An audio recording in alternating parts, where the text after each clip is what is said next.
I brought this because it refers very much to the poem that I'm going to read that Wright chose, which I know is a favorite of his. And it says, "Silence isn't empty, it's full of answers."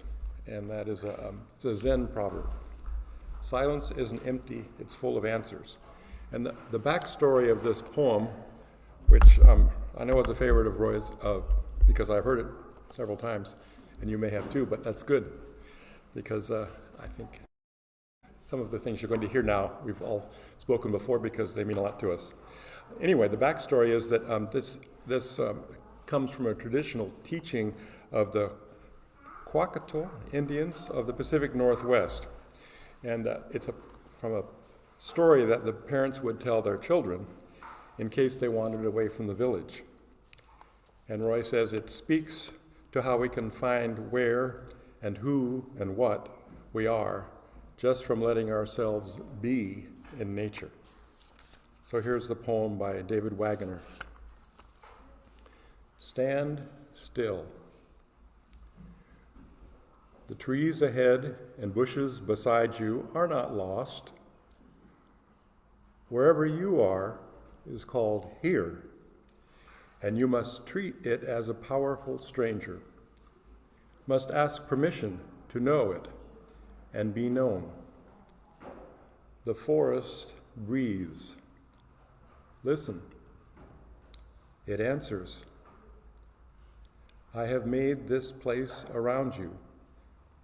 If you leave it, you may come back again saying, here. No two trees are the same to raven. No two branches are the same to wren.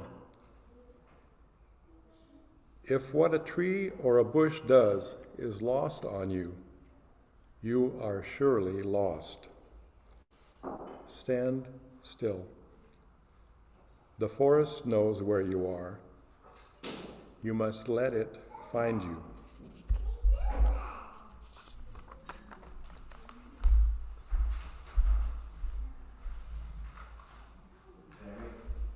That's it.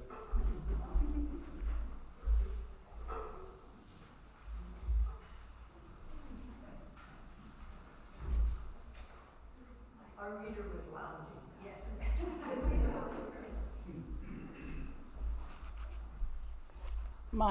My offering here is a poem by Mary Oliver. A lot of you know her and her writings. If I can find it, just a moment. Uh-oh, all the chaos here. Trees. And I picked trees because as a kid growing up, we moved a lot, military family. And the first thing I'd do when I would get to a home would be look for a tree I could climb. That was my thing. So anyway, this poem is called Trees. Heaven knows how many trees I climbed when my body was still in the climbing way. How many afternoons, especially windy ones, I sat perched on a limb that rose and fell with every invisible blow. Each tree was a green ship in the wind waves. Every branch a mast, every leafy height, a happiness that came without even trying. I was that alive and limber. Now I walk under them. Cool, beloved, the household of such tall, kind sisters. Trees.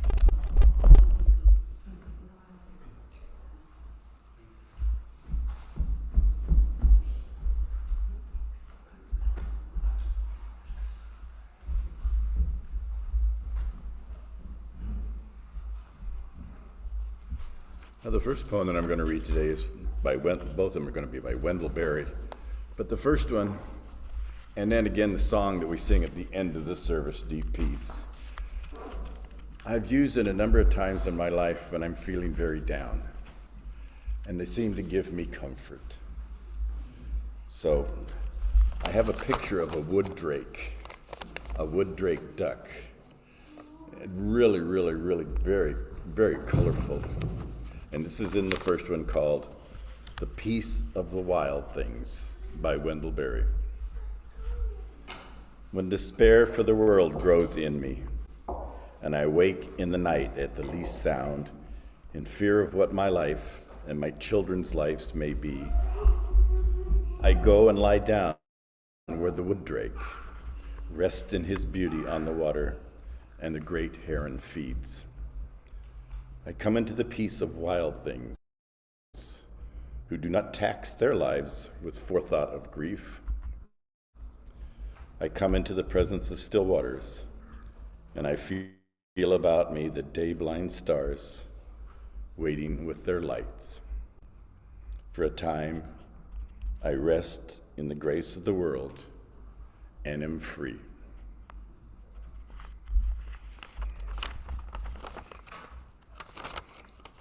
The second one is also by Wendell Berry. It's entitled, I Go Among Trees. When I go among trees and sit still, I go among trees and sit still. All my stirrings become quiet, and around me like circles on waters. My tasks lie in their places where I left them, asleep like cattle. Then what is afraid of me comes and lives a while in my sight. What it fears in me leaves me, and the fear of me leaves it. It sings, and I hear it sung. Then what I am afraid of comes. I live for a while in its sight. What I fear in it leaves me, and the fear of it leaves me. After days of labor, mute in my consternations, I hear my song at last, and I sing it. As we sing, the day turns, the trees move.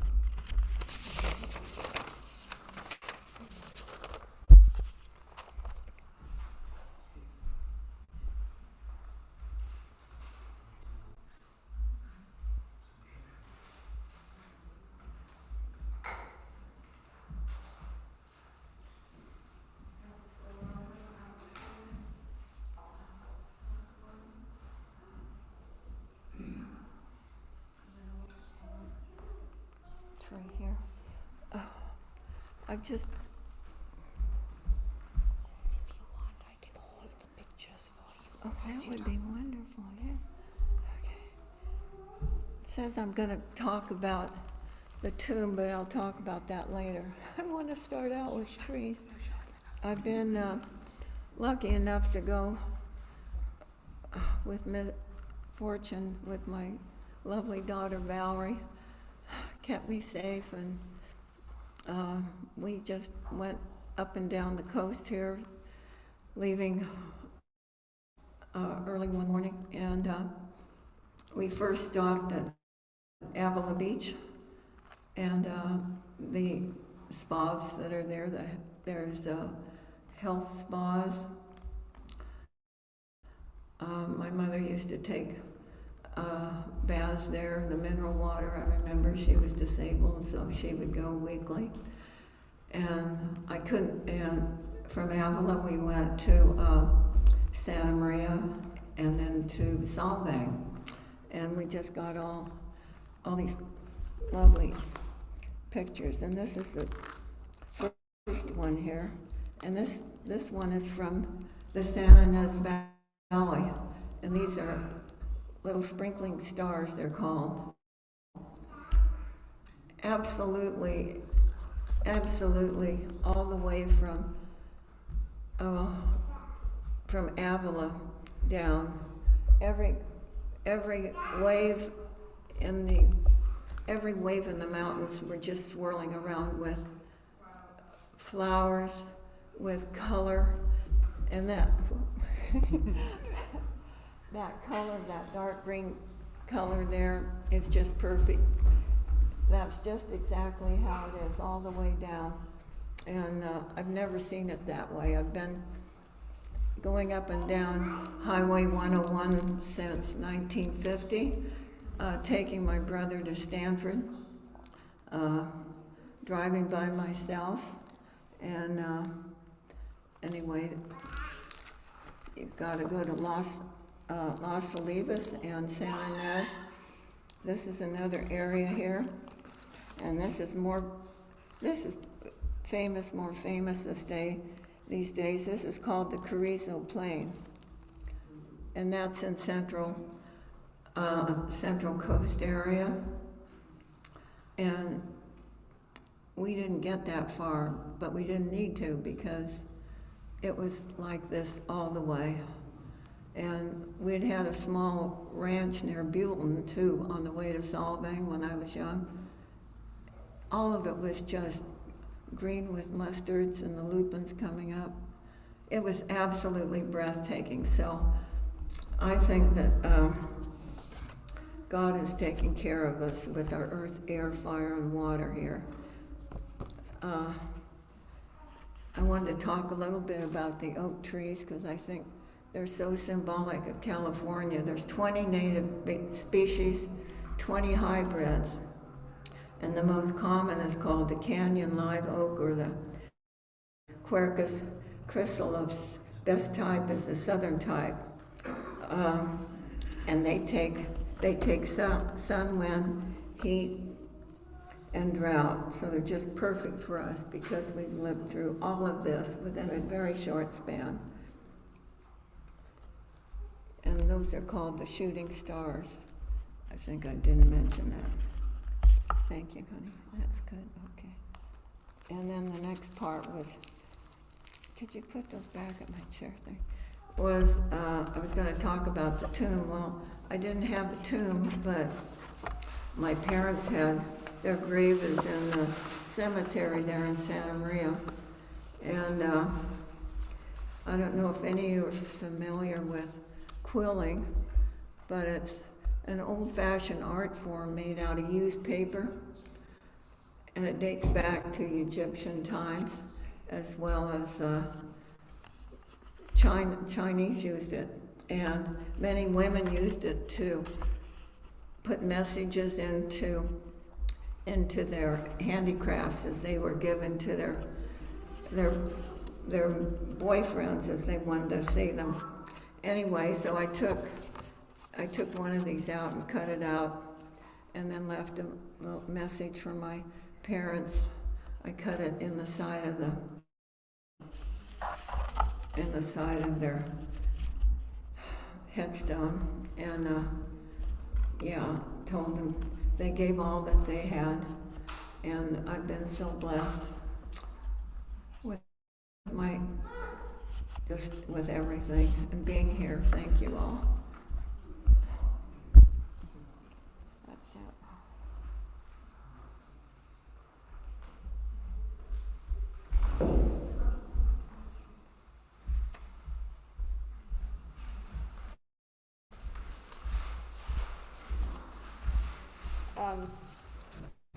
So I'm going to preface this with, first of all, this is an original writing piece. I won't call it a poem because it's not my normal style of writing or poetry. And yes, I do write poetry.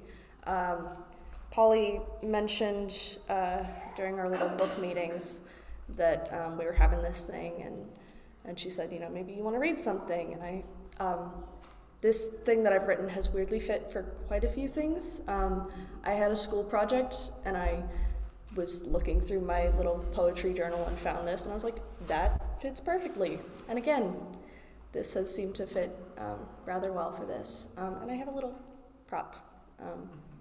And the poem is called When Chance Meets Fate. And yes, that was named 2 days ago when Polly asked me what I was reading. Before that, it was just a poem. A leaf has fallen in my lap. Why this leaf? It has 3 holes in it. That has to mean something, doesn't it? Does it have to mean anything? This leaf is not perfect. It has spots on it, like a human would, freckles. What do freckles remind me of? Love, perhaps? Joy and smiles. Yet, this leaf has no joy. Where it may have had feelings, for all I know, it is no longer living. It fell, trusting that there would be someone there whose lap it would fall into, or a ground where all its siblings had gone. Maybe I should return it there. That is where it came from, and I would think that is where it would like to return. Yet it was this leaf that fell into my lap. That has to mean something, doesn't it? Each crimp of its edges, the light green in the brown that resembles my eyes. Maybe my eyes have seen the leaf that was meant to fall in my lap. That has to mean something, doesn't it? What about the line down the center? Could that be the line of my life? Each bend being a different path I could or will have taken? That has to mean something, doesn't it?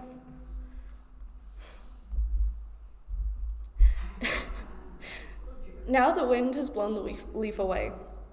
How, even at the end, does the leaf still have a pathway? I will say goodbye now, leaf. You have meant something, haven't you?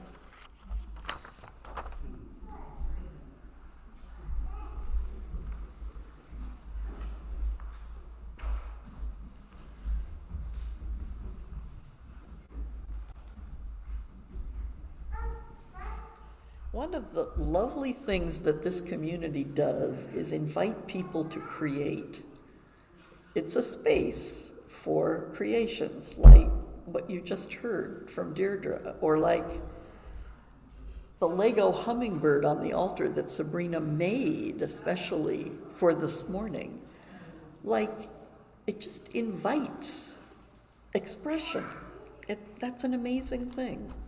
There are not that many places in the world where that happens. So, thank you. So my contribution this morning is not by me. I brought two of my very favorite readings related to the earth.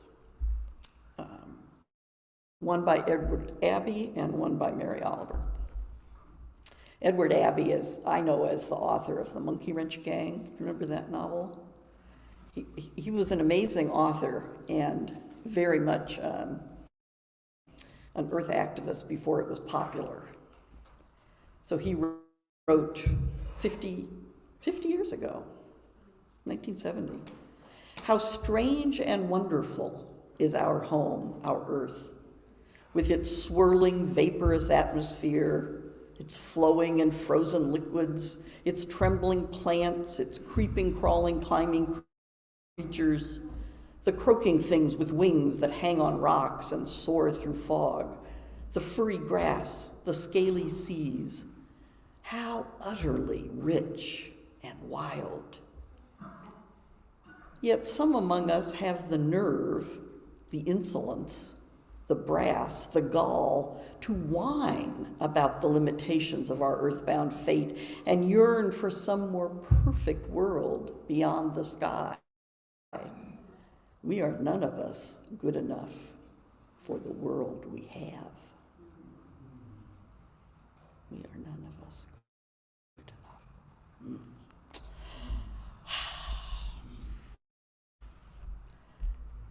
And here is Mary Oliver with her reflection called How I Go to the Woods. Ordinarily, I go to the woods alone, with not a single friend, for they are all smilers and talkers, and therefore unsuitable. I don't really want to be witnessed talking to the catbirds or hugging the old black oak tree. I have my way of praying, as you, no doubt, have yours. Besides, when I'm alone, I can become invisible. I can sit on the top of a dune as motionless as an uprise of weeds until the foxes run by unconcerned. I can hear the almost unhearable sound of the roses singing. If you have ever gone to the woods with me, I must love you very much.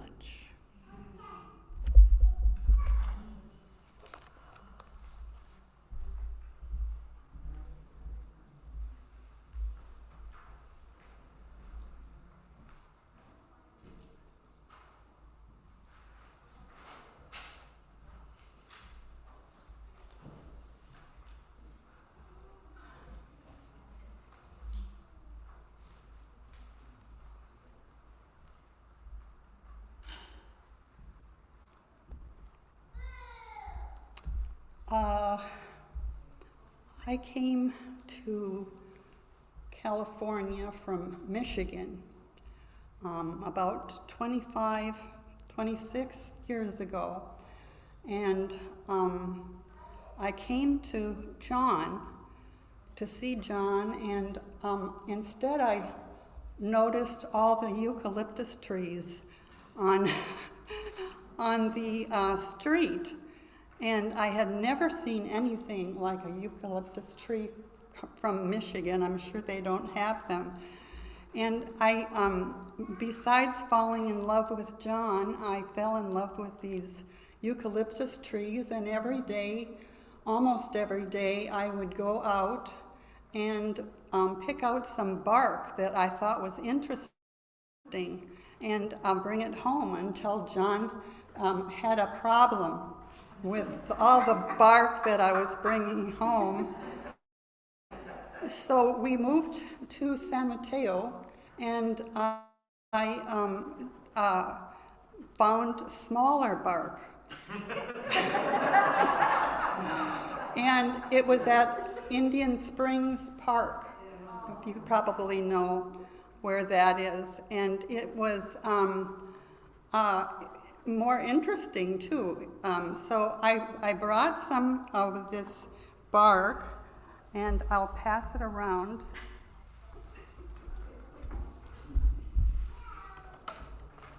This is the one that our granddaughter likes. Here, one at a time. Okay. Yeah, so they get to feel it. And this one, remember Jim Burklow? He made crosses bigger than this, but this is one that I made out of the bark that I saw on the sides of the road. And just some interesting, they're all different. In Australia, they come in different colors. That was I guess the place that they were originated in, and then they kind of gravitated up here. I kind of like this because there is an eye in it. And I'm not sure if this is eucalyptus or not. Anybody know?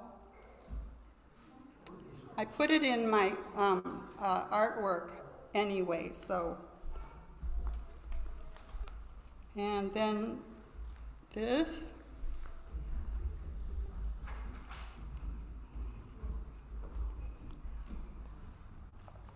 Let's see. And you see how fascinated I was? Because they're all different. There's not one, two alike. So. And I think I'm running out of, oh, there's one. And I don't know, does anybody know what this is? Is this part of a eucalyptus? I don't think so, but I'm not Well, anyway. So anyway, then with John kind of upset with all these things in the garage, I still snuck a black sheet of cardboard, and I made a piece of with eucalyptus things for my own. I didn't give it to him. Do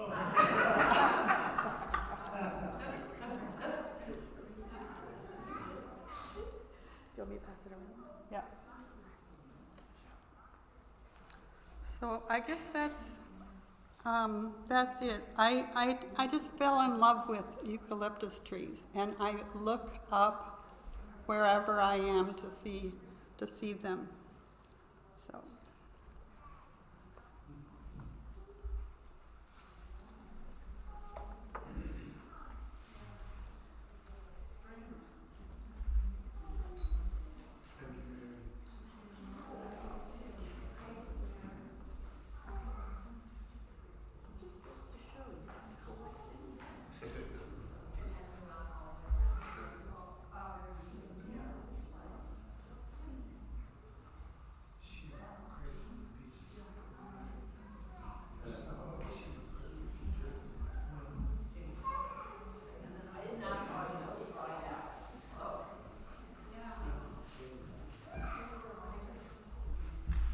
So my things come from my experience back in Ethiopia, and I'll explain what this in here.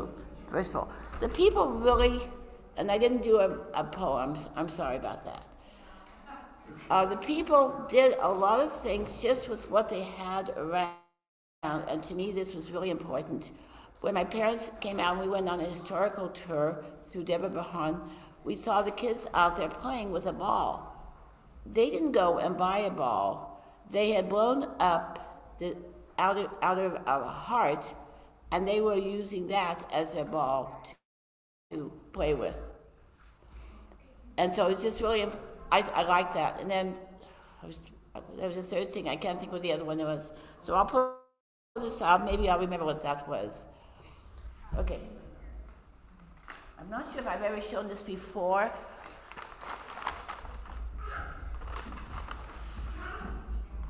So does anyone have an idea what this would come from and why they would use it?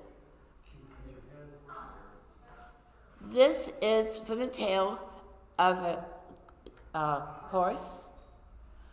And when I went on the bus, I saw where the people had very bad,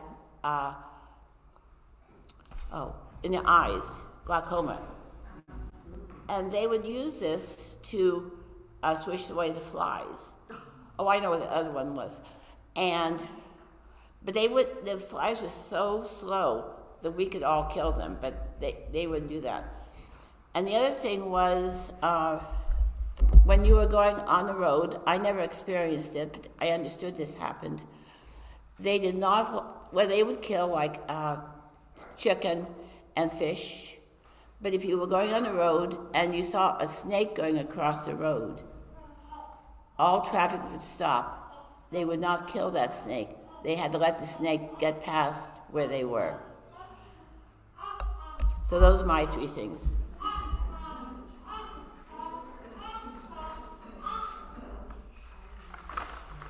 you know, we usually have a talk back, right? And there's so many people here that like to talk back, I'm sure. Somebody probably